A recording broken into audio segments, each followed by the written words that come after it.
Hello বন্ধুরা, আমি এখন শিফট করে বাড়ি ফিরছি।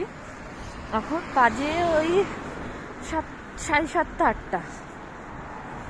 এখন টেম্পারেচার 2 ডিগ্রি, ফিলস লাইক দেখাচ্ছে -2। আমি যখন স্ট্যাটাস দিই টেম্পারেচার নিয়ে, তখন অনেক বন্ধু বলে যে খুব ভালো আছিস, তোকে এখানকার গরমটা সহ্য করতে হচ্ছে না। আমি তাদের জন্য এই ভিডিওটা বানাচ্ছি। ভাই শিফট করে ফিরছি, মুখের যেটুকুনি ফাঁকা আছে সেটুকুনি পুরো জমে গেছে। আমার কথা বলা দেখেও বুঝতে পারছো, কথা বলতেও কষ্ট হচ্ছে। আর এই হাতগুলো ভালো করে দেখাই,